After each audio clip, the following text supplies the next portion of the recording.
7 फेब्रुवारीला होणाऱ्या जिल्हा परिषद आणि पंचायत समितीच्या निवडणुकीच्या निमित्ताने आज या ठिकाणी पत्रकार परिषद संपन्न होत असताना प्रथम महाराष्ट्र राज्याचे उपमुख्यमंत्री पुणे जिल्ह्याचे सुपुत्र माननीय नामदार अजितदादा पवार यांचं 28 जानेवारी रोजी विमान दुर्घटनेत अपघाती निधन झालं आणि त्याच दिवशी दुपारी 12:30 वाजता मावळ तालुक्याच्या भाग्यविधात्या मावळच्या भाग्यरेखा म्हणून ज्यांना ओळखलं जातं त्या आमदार रुपलेखाताई दादासाहेब ढोरे यांचं देखील दुःखद निधन झालं।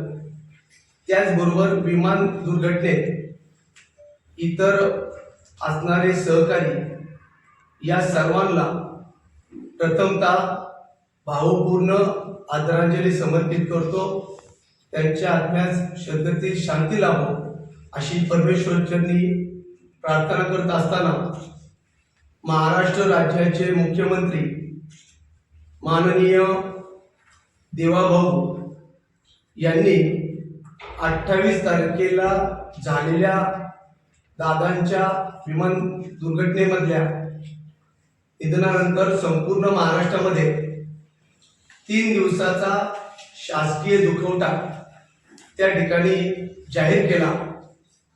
भारतीय जनता पक्ष शिवसेना युतीच्या मावळ तालुक्यातल्या सर्व उमेदवारांनी प्रामुख्याने 3 दिवस कुठलाही जाहीर प्रचार न करता या ठिकाणी हा दुखवटा त्या ठिकाणी एकत्र येऊन पाळण्याचं काम केलं। आज या ठिकाणी ही पत्रकार परिषद होत असताना मला प्रामुख्याने प्रथमतः उल्लेख केला पाहिजे की महाराष्ट्राचे मुख्यमंत्री आदरणीय देवाभाऊ उर्फ देवेंद्रजी फडणवीस साहेब यांनी राज्यामध्ये होत असलेल्या 12 जिल्हा परिषद पंचायत समितीच्या निवडणुकीच्या निमित्ताने आदरणीय मुख्यमंत्री साहेबांचे आणि उपमुख्यमंत्री दादांचे ते अत्यंत जिव्हाळ्याचे आणि राजकारणाच्या पलीकडे जाऊन मित्रत्वाच्या दिलदार मैत्रीचे उदाहरण आपण पाहिलं। म्हणून मुख्यमंत्र्यांनी संपूर्ण राज्यात या निवडणुकांच्या निमित्ताने जाहीर प्रचार न करण्याचा त्या ठिकाणी निर्णय घेतला आणि हा निर्णय त्यांनी घेतल्यानंतर आम्ही सर्व कार्यकर्ते देखील त्या ठिकाणी संपूर्ण राज्यात या निवडणुका होत असताना आम्ही मावळ तालुक्यामध्ये या निवडणुका प्रामुख्याने भाजप शिवसेना युतीच्या माध्यमातून लढण्याचा निर्णय घेतला। मावळ तालुक्यामध्ये टाकवं नाणे जिल्हा परिषद गट जो आहे या जिल्हा परिषद गटात युतीचे उमेदवार म्हणून त्या ठिकाणी मधुकर लहू कोकाटे, टाकवे गणाच्या उमेदवार अश्विनीताई कोंडे आसवले आणि नाणे गणाचे उमेदवार त्या ठिकाणी संगीताताई माऊली अडारी, त्याचबरोबर आमच्या इंदोरी वाराळे जिल्हा परिषद गटातील युतीच्या उमेदवार मेघाताई प्रशांत भागवत, इंदोरी गणाचे उमेदवार श्रीकृष्ण अण्णासाहेब भेगडे आणि वराळे गणाचे उमेदवार रवी निवृत्ती भाऊ शेटे। तिसरा जिल्हा परिषद गट खडकाळा कार्ला जिल्हा परिषद गटाच्या उमेदवार आशाताई बाबूराव वायकर, खडकाळा गणाचे पंचायत समितीचे उमेदवार प्रकाश नाना बाबूराव गायकवाड आणि कार्ला पंचायत समिती गणाच्या उमेदवार रंजनाताई सुरेश गायकवाड। चौथा जिल्हा परिषद गट कार्ला कुसगाव काले हा जिल्हा परिषद गट, त्या गटामध्ये युतीचे जिल्हा परिषदेचे उमेदवार दत्ताभाऊ शंकरजी गुंड, त्याचबरोबर कुसगाव पंचायत समितीचे उमेदवार नवनाथ पांडुरंग हातपुडे आणि काले पंचायत समितीच्या उमेदवार सीमाताई मुकुंद ठाकर। पाचवा जिल्हा परिषद गट सोमाटणे चांदखेड जिल्हा परिषद गटाच्या युतीच्या उमेदवार शीतलताई अविनाश गराडे, सोमाटे पंचायत समिती गणाचे उमेदवार बाळासाहेब नथू पारखी आणि चांदखेड पंचायत समिती गणाचे उमेदवार सुवर्णाताई बाळासाहेब घोटकुले असे एकूण या निवडणुकीत आम्ही भारतीय जनता पक्षाच्या कमळ चिन्हावर 14 उमेदवार आणि अश्विनीताई कोंडे टाकवे गणाच्या आमच्या धनुष्यबाणावर असे एकूण आम्ही 15 उमेदवार या निवडणुकीत युतीच्या माध्यमातून निवडणुकीसाठी जनतेच्या आशीर्वादाने आणि कार्यकर्त्यांच्या ताकदीवर या निवडणुकीत उभे केलेले आहेत. खऱ्या अर्थाने ही निवडणूक मावळ तालुक्याच्या दृष्टीने एक विकासाची निवडणूक म्हणून आम्ही या निवडणुकीकडे प्रामुख्याने पाहतोय. एका बाजूला भावनिक आणि दुसऱ्या बाजूला आम्ही विकासाच्या मुद्द्यावर त्यावर जनता मतदार बंधू भगिनी यांच्या हातात या निवडणुकीच्या उद्याचं भवितव्य प्रामुख्याने आपल्या सर्वांच्या माध्यमातून किंवा प्रचाराच्या माध्यमातून आमच्या लक्षात आलेले आहे. कारण आम्ही या तालुक्यामध्ये काम करत असताना स्वाभिमान, निष्ठा आणि खऱ्या अर्थाने त्याच्यावर ही निवडणूक आम्ही लढण्याचा प्रयत्न करत आहोत. आणि या निमित्ताने आम्ही मागील 4 दिवसापूर्वी एक जाहीरनामा जो घरोघरी मतदारांच्या पोहोचवण्याचं काम आमच्या सर्व उमेदवारांनी या ठिकाणी केलं आणि मला समाधान वाटतं की आमच्या 15 उमेदवारांनी देखील जनता मतदारांच्या आशीर्वादाला या ठिकाणी मोठ्या प्रमाणात त्यांचं समर्थन मिळताना आमच्या उमेदवाराला या ठिकाणी दिसून येत आहे. प्रचारामध्ये भाजप सेना युतीचे सर्व उमेदवार या ठिकाणी आघाडीवर असताना आज आम्ही निवडणूक आयोगाची एक महत्वाची बैठक या ठिकाणी घेतलेली आहे. कारण नुकत्याच नगरपालिकेच्या निवडणुका झाल्या होत्या आणि नगरपालिकेच्या निवडणुकीमध्ये ज्यांनी मतदान केलं, ज्यांनी त्या ठिकाणी आपला मतदानाचा हक्क बजावला, अशा 3,500 मतदारांची नावे या जिल्हा परिषद पंचायत समितीच्या निवडणुकीच्या निमित्ताने ग्रामीण भागातल्या प्रत्येक पंचायत समिती गणामध्ये कशा स्वरूपाने आलेली आहे याची यादी आज आम्ही निवडणूक आयोगाला त्या ठिकाणी दिलेली आहे. प्रामुख्याने जर नगरपालिकेमध्ये आपण मतदानाचा हक्क बजावला असेल तर आपल्याला त्या ठिकाणी ग्रामीण भागामध्ये मतदानाचा हक्क बजावता येणार नाही.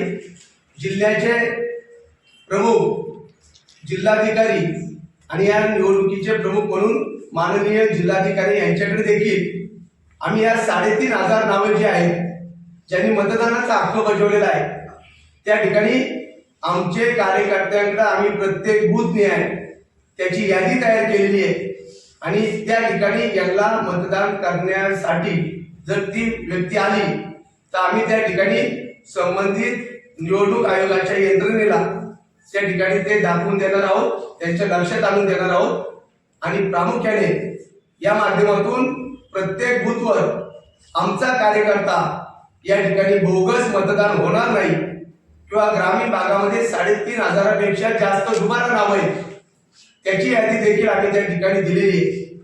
आम्हाला मावळ तालुक्याच्या जनतेच्या आशीर्वादाने ही निवडणूक आम्ही सर्व उमेदवार त्या ठिकाणी उभे करून लढवत असताना त्या ठिकाणी कुठेही आमच्या कार्यकर्त्याला धमकावणे, दमदाटी करणे जे प्रकार चांदखेड गणामध्ये झाला त्या ठिकाणी काय कारवाई करायची ते सरकारी यंत्रणा, पोलीस स्टेशन याच्या माध्यमातून होईल.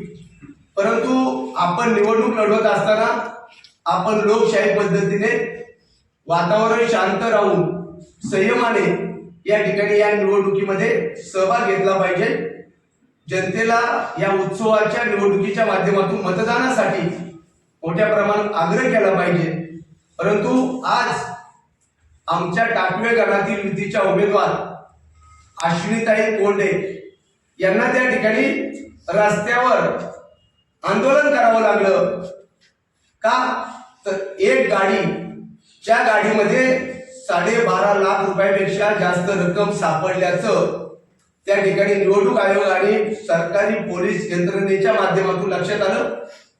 म्हणजे पैशाचा वापर या तालुक्यामध्ये कोण करतंय? जर आपण विकास केला तर आपल्याला पैसे वाटण्याची गरज का पडते? आज प्रामुख्याने ज्यावेळेस अशा पद्धतीने राष्ट्रवादीच्या उमेदवाराच्या गाडीमध्ये पैसे मोठ्या प्रमाणात सापडतात म्हणजे ही निवडणूक आपण कुठल्या दिशेला नेतोय? आपल्याला नक्की याच्यातून काय साधायचंय? एका बाजूला आपण काय म्हणतोय अर्थकारण, दुसऱ्या बाजूला आम्ही मात्र विकासाच्या मुद्द्यावरच या निवडणुकीच्या माध्यमातून आम्ही आमच्या प्रचाराचा मुद्दा ठेवलेला आहे. आज मला आपल्याला सांगायचंय, खऱ्या अर्थाने राज्याचे मुख्यमंत्री आदरणीय देवाभाऊंच्या माध्यमातून मोठ्या प्रमाणात राज्यामध्ये विकासाचा निधी युती म्हणून येत असताना या ठिकाणी त्या निधीचा उपयोग मोठ्या प्रमाणात जनतेच्या कल्याणासाठी झाला पाहिजे, म्हणून आम्ही त्या पद्धतीने जस्ट 2 मिनिटांपूर्वी मोहितेवाडी विठ्ठल मोहिते यांच्याकडे कॅश सापडली आणि ती आत्ताच पकडलेली आहे. म्हणजे फक्त राष्ट्रवादीच्या कार्यकर्त्यांनी या तालुक्यात मोठ्या प्रमाणात पैशाचा बाजार मांडलेला आहे असा माझा त्या ठिकाणी स्पष्ट आरोप आहे. काल परवापासून ही जवळजवळ 4थी ते 5वी घटना आहे. आमचा कार्यकर्ता सक्षमपणे जनतेचे आशीर्वाद घेऊन या ठिकाणी ही निवडणूक लढवण्याचा प्रयत्न करत आहोत. खरं तर देशामध्ये पंतप्रधान नरेंद्रजी मोदी साहेब यांच्या नेतृत्वात सरकार आहे. राज्यामध्ये माननीय मुख्यमंत्री देवाभाऊ यांच्या रूपाने सरकार चांगल्या पद्धतीने काम करत आहे. आज आमच्या मावळ तालुक्याच्या भविष्यातील विकासाच्या दृष्टीने आम्ही ज्यावेळेस ही निवडणूक लढवायचा संकल्प केला, आज ग्रामीण भागातली ही निवडणूक आहे. पंचायत समिती, जिल्हा परिषद ही ग्रामीण भागातल्या ग्रामपंचायतीच्या माध्यमातून विकासाचं केंद्र आहे आणि आम्ही राज्याच्या माध्यमातून मोठ्या प्रमाणात आगामी काळात मग जिल्हा परिषद असेल, पंचायत समिती असेल, या माध्यमातून निधी आणून मोठ्या प्रमाणात विकास करणं, प्रत्येक गावाला सक्षम करणं हा आमचा अजिंठा विकासाच्या माध्यमातून पुढे नेण्याचा आमचा प्रयत्न आहे.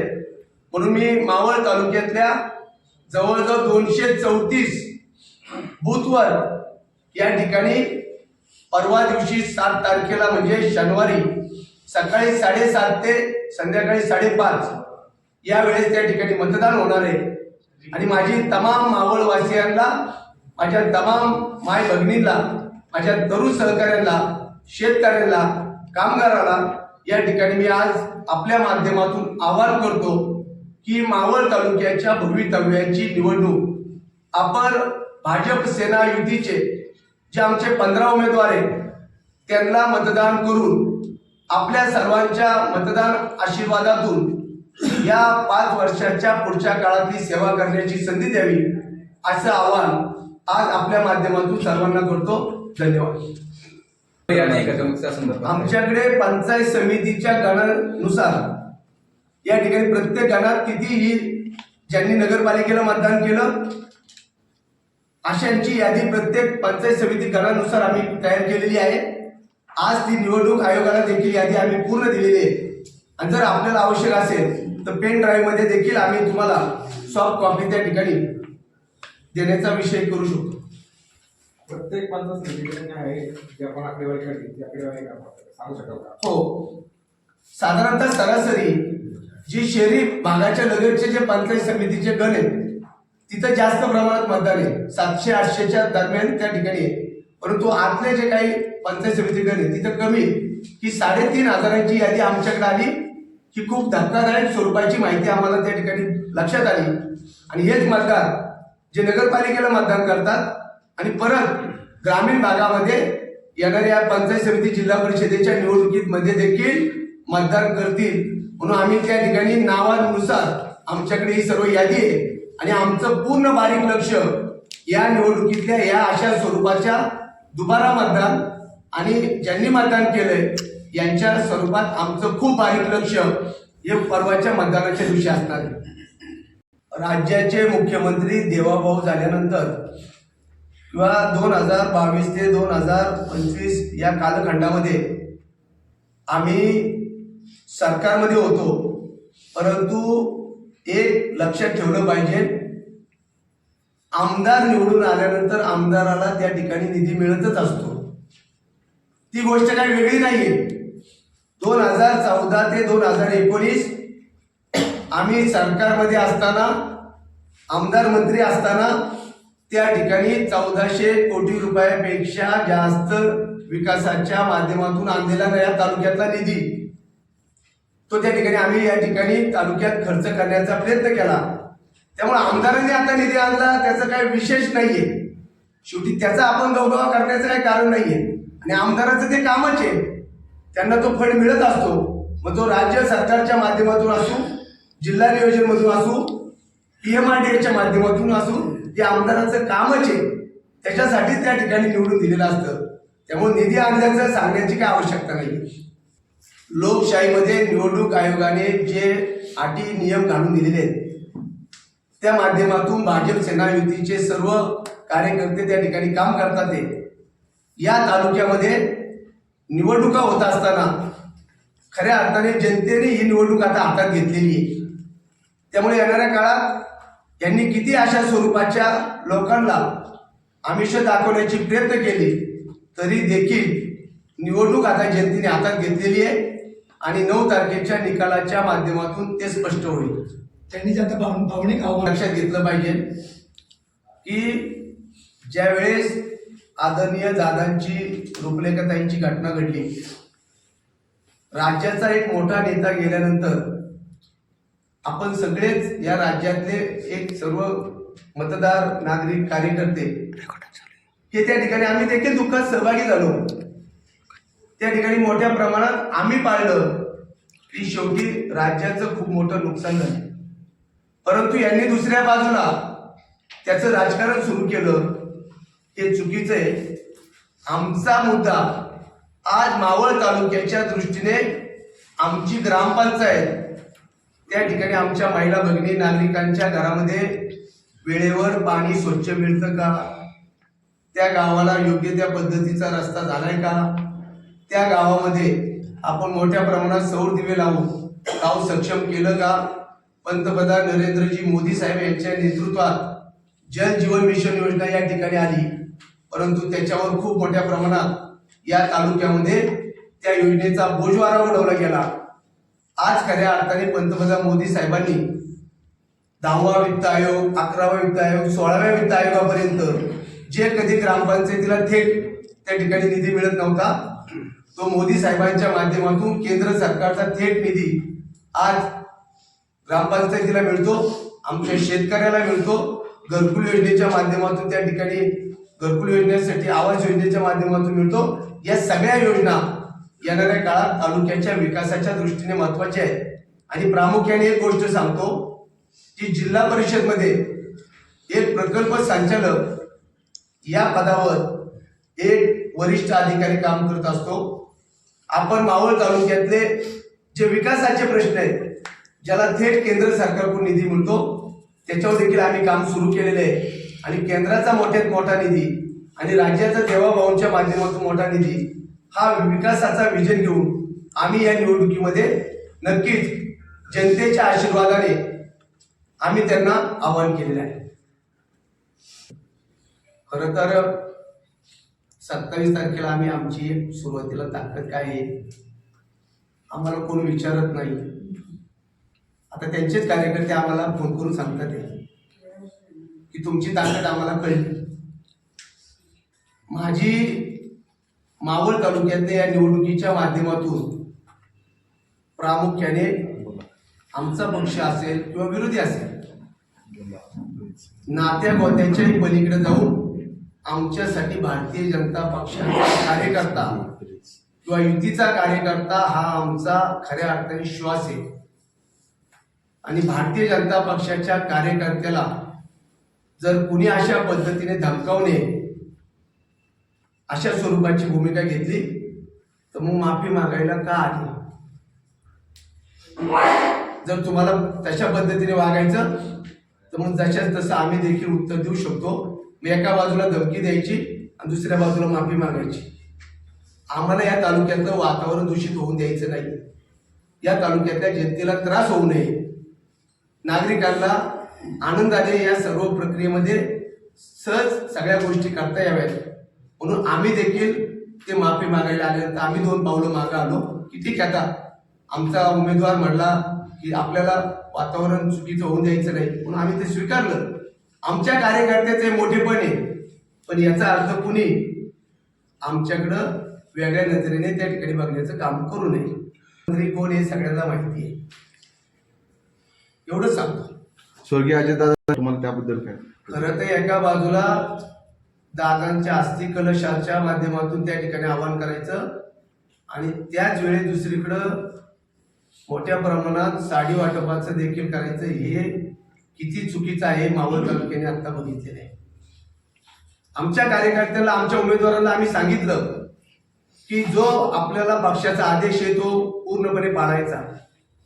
कार्यकर्त्यांच्या भावना त्या ठिकाणी स्वाभाविक आहे, आम्ही ते पाळण्याचा प्रयत्न केला. आम्ही संयम ठेवला आणि शांततेच्या मार्गाने प्रचार करून या निवडणुकीमध्ये आम्ही पुढे जाण्याचा नक्कीच प्रयत्न केलेला आहे आणि जनतेने ते बघितलेलं आहे की कोण कसा प्रचार करतं हे जनतेने बघितलेलं आहे. याला जोडून माझा प्रश्न असा होता, काली पंचायत समिती गणातलं जे निरीक्षण होतं ते 3 दिवस जो शासकीय दुखवटा जाहीर होता त्यावेळेस दोन्ही पक्षांचा प्रचार थांबला होता.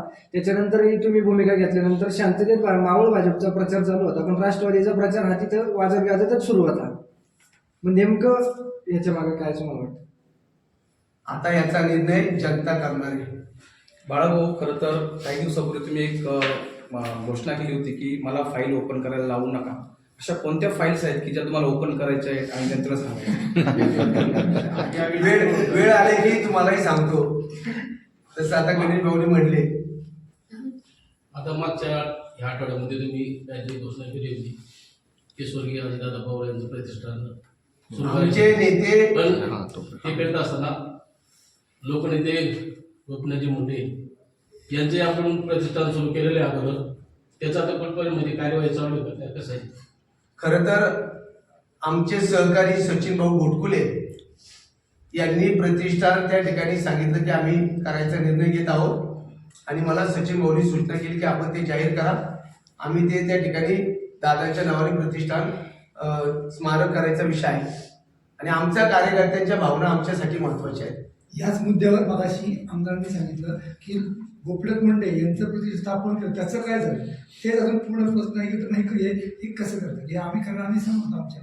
गोपीनाथरावजी मुंडे साहेबांचं प्रतिष्ठान आमच्यासाठी मुंडे साहेब श्रद्धास्थान आहे,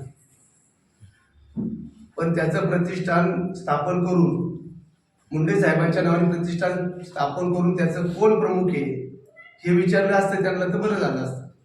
नाही, पण भाजपच्या वतीनेच केलेलं आहे ना त्याचं, भाजपला सांग. भाजपाच्या वतीने म्हणून नाही, परंतु आमचे नेते आदरणीय गोपीनाथरावजी मुंडे साहेब गेल्यानंतर त्या ठिकाणी प्रतिष्ठान स्थापन करण्यात आलं. आम्ही देखील त्या गोष्टीला सहमती दिली किंवा चांगलं काम होत असेल, लोकहिताचं काम होत असेल तर आम्ही देखील त्याला समर्थन केलं. परंतु प्रतिष्ठानचं पुढं काय झालं ते मला माहिती नाही. मावळ तालुक्यामध्ये याच्या आधी पण याच्या आधीचं राजकारण आणि आत्ताचं राजकारण असं वाटत नाही की मावळ तालुक्याला कुठलीतरी वेगळी दिशा चालली आहे, कारण पैशाच्या दृष्टीने. एक मिनिट मी विचारतो या दृष्टीला, सध्याचं मावळचं जे निवडणूक आहे, मावळचं राजकारण हे फक्त पैशावर चालतं. अख्ख्या महाराष्ट्रात पोहोचले. नुकत्याच झाल्या नगरपालिका निवडणूक असं किंवा आता जे असं तुम्ही थेट आरोप करताय की राष्ट्रवादी पैशाचा बाजार करते, परंतु तसं पाहिलं तर दबक्या आवाजात ही पण चर्चा आहे की दोन्ही पक्षाच्या उमेदवारांकडनं काही ठिकाणी पैशाचा बाजार होतोय आणि ही वस्तू इथे आहे. त्यामध्ये यात तथ्य किती? निश्चित केला जातो. पैशाचा बाजार दोन्ही उमेदवारांकडनं होतो. नाही, एक मिनिट विषय तुमचा आपला तिघांचा जवळ तसाच प्रश्न आहे. मावळ तालुक्याच्या राजकारणात ही पैशाची सोय निघून येऊ, ही पेड कार्यकर्त्याची संकल्पना कुणी आणली? आज आमदार जाहीर सभांमध्ये त्या ठिकाणी घोषणा करतायत की इकडचे आले तरी घ्या, तिकडचे आले तरी घ्या. आणि तुम्ही जबाबदार लोकप्रतिनिधी आहात. निवडणूक आयोगाने काही आचारसंहिता ठरवून दिलेली असती, त्या आचारसंहितेला धाब्यावर बसून तुम्ही हा कार्यक्रम लावलाय. आज जे तालुक्यातलं वातावरण जे काही खराब झालेलं आहे ना, या आर्थिक विषयी याला सर्वस्वी तालुक्याचे आमदार जबाबदार आहेत. नगरपालिकेच्या निवडणुका झाल्या, या आधीच्या निवडणुका झाल्या, अनेक कार्यकर्त्यांना त्यांची घरं काढून ठेवायला लावलो, त्यांच्या घरांवरती कर्ज कोणी काढून दिलो. तुम्हाला याद्या देतो त्यांच्या सगळ्यांच्या, आणि आम्ही किती कार्यकर्त्यांना असं करायला लावलं सांगा बरं. ठीक आहे, आम्ही पैशाच्या आर्थिक विकासाचा मुद्दा एका बाजूला बोलायचा आणि दुसऱ्या बाजूला या अशा पद्धतीचे उद्योग करायचे, मी इलेक्शन जिंकलो सांगायचं. ही काय पद्धत आहे? कोणत्या दिवसात तुम्ही राजकारण घेऊन जाताय? आज सकाळी तिथं टाकीमध्ये 12.5 लाख रुपये कॅश सापडली. आता एवढा मेसेज आला की मोहितेवाडीमध्ये विठ्ठल मोहिते राष्ट्रवादीचा कार्यकर्ता आहे, त्याच्या घरी कॅश सापडली. आता तुम्ही उल्लेख केला पाचाऱ्याचा विषय. पाचाऱ्याचा आम्हाला अजूनपर्यंत माहिती नाही आमच्या कोणत्या कार्यकर्त्याला कॅश सापडली काय सापडली. पण ह्या ज्या काही गोष्टी तुम्ही केल्यात ना, तालुक्यातलं राजकारण किंवा राजकीय सामाजिक कार्यकर्ता संपवण्याचं काम आमदार तुम्ही करताय. मला सांगा, तुम्हाला मी खरं सांगतो, आज जी परिस्थिती आहे हे ठीक आहे. आता आम्ही लोकप्रतिनिधी आहोत किंवा आम्ही पदाधिकारी आहोत आणि तुम्ही पत्रकार आहात, सगळ्या गोष्टी सगळ्यांना माहिती. पुढच्या वेळेला कोणता कार्यकर्ता इलेक्शन लढायला पुढे येईल, निवडून आलेला पण येणार नाही आणि हारलेला त्याच्याहून नाही. अहो, अजून लोकांना ग्रामपंचायतीच्या निवडणुकीला सामोरं जायचंय. सरपंच पदाची निवडणूक आहे, ग्रामपंचायतीची निवडणूक आहे. आज ठीक आहे तुम्ही पैसे देता म्हणून ते हसत वाटतील, तर उद्या त्यांच्या निवडणुकीला काय त्यांनी घरदार पाहिजे का त्यांची? हे सुद्धा या ठिकाणी लक्षात घेण्यासारखे, ते लक्षात घेतलं पाहिजे. नाही, हा विचार बरोबर तुम्ही म्हणलं तो. तर तुम्ही पत्रकारांना सांगता, ते पत्रकारांना सांगता.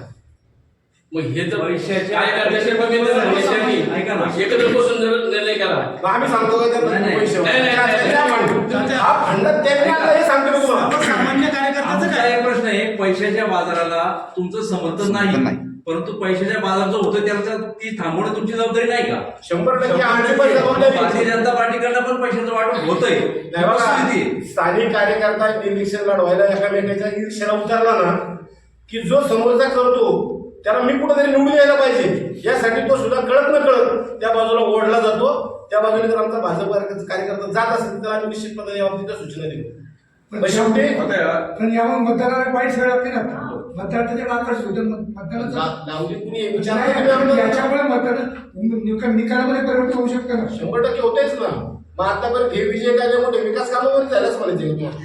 भविष्यामध्ये सर्वसामान्य कार्यकर्ता याही उभा राहण्याची ताकद तरी करेल. आम्ही तेच सांगतोय, इलेक्शन संपतील, निवडून येणार आहे, हारलेला जो काही लढणार नाही. बाई मोरे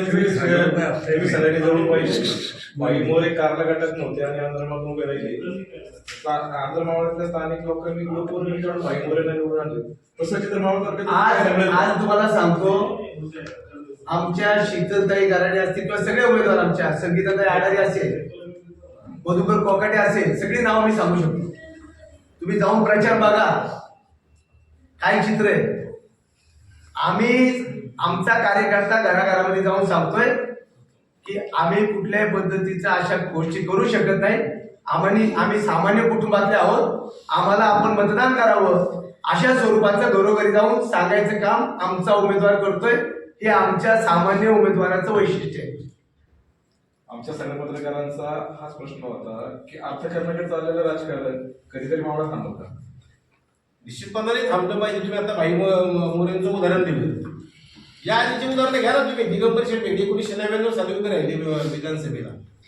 किती मध्ये निवडणूक झाली? 2004ला किती मध्ये निवडणूक झाली ते जाऊ द्या. बाळाभाऊ भेगडे पाहिल्यानंतर 2009ला आमदार झाले. किती रुपये खर्च झाला? 2014ला पण झाले. किती रुपये खर्च झाला? तोपर्यंत निवडणुका सर्वसामान्यांच्या आवाक्यात होत्या. सर्वसामान्य कार्यकर्ता जो सामाजिक कार्यकर्ता म्हणून वावरतो, राजकीय कार्यकर्ता म्हणून वावरतो ना, तोपर्यंत तो स्वतःच्या हिंदूवरती इलेक्शन लढायची हिंमत दाखवत होता. पण 2019च्या निवडणुकीनंतर या तालुक्याचं चित्र बदललं. प्रत्येक कार्यकर्ता अपडेट कार्यकर्ता समजायला लागले लोक त्यांना. आणि आज अशी परिस्थिती आली, तुझ्याकडे किती पैसे, तू काय करणार आहे, तू एवढे आणतो का, तर तुला उमेदवारी देतो, मी एवढे देतो. ही काय पद्धत चालू झाली? आणि म्हणून आता बाळाभाऊने उत्तर दिलं ना की आमचे संगीत आडारे असेल, आमच्याकडे अनेक उमेदवार आहेत. आज सगळे आमचे कार्यकर्ते म्हणजे आता खरं तर पक्षाच्या मीटिंग मध्ये तुम्हाला सांगू नये, पण आता प्रश्न असा आहे की सांगावं लागतंय. आम्हाला सगळं कळतंय की समोरच्यांचं असं चाललंय, आपलं काय. आम्ही त्यांना एका वाक्यात सांगितलं, हात जोडून मतदारांकडे जा. त्यांना आपला उमेदवार आदिवासी आहे, बिचारा त्याचा आर्थिक परिस्थिती खराब आहे, तो काम करणार. आमचे नाणेगावचे सरपंच आहे संगीत